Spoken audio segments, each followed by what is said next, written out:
Recovery coaches working on the ground often notice a strange anomaly. People coming off severe substance abuse often find it harder to walk into a shop and pay for an item than to resist taking drugs. Looking at a graph of dopamine responses, we see why. While chemical dependency provides a flat baseline, the sharp, violent peaks in dopamine occurred during the anticipation, calling a dealer, or the physical acts of preparation. The ritual itself delivers the reward. Traditional clinics often miss this behavioral component. They detox the system and remove the chemical dependency, but send the patient home to a psychological vacuum where their daily routine used to be.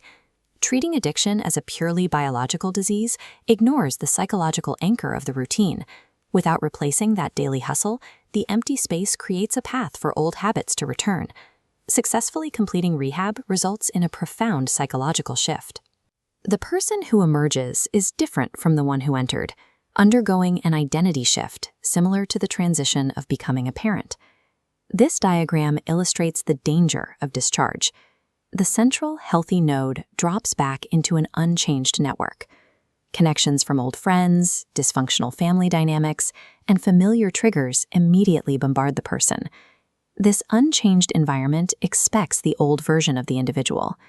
Familiar stresses create systemic friction, pulling the person backward as surroundings demand the old familiar behaviors.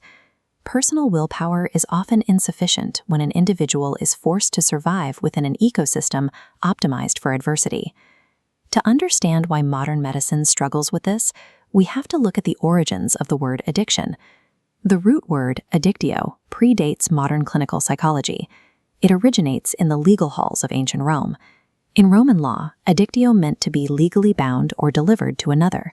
It described the state of being enslaved to a debt. This legal root connects directly to modern substance abuse. The addict is in a state of debt enslavement to a compulsion or devotion. By medicalizing the term, society treats biological symptoms of that enslavement rather than breaking the environmental chains binding the person. Modern environmental chains form what we call the addiction ecosystem. Consider a problem gambler.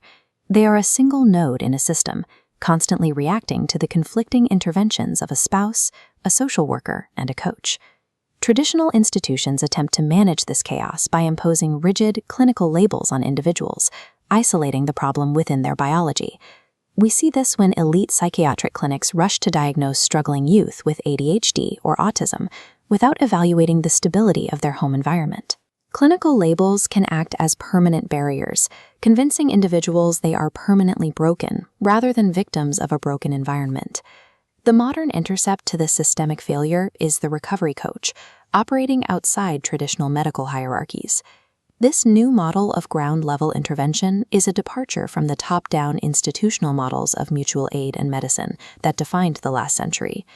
The coach's methodology is built on professionalizing lived experience, allowing them to sit directly in the middle of a client's chaotic ecosystem.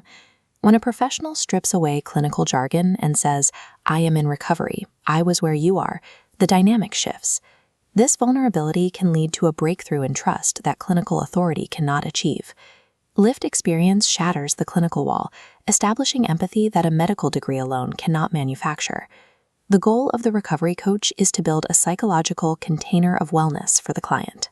This container focuses on strengths and solutions, rejecting the clinical preoccupation with labels. The coach acts as a shield, managing the projections and panic of the surrounding ecosystem so the individual can heal. Lasting recovery is found in the active transformation of the entire ecosystem, shifting from a culture of adversity into a culture of resilience.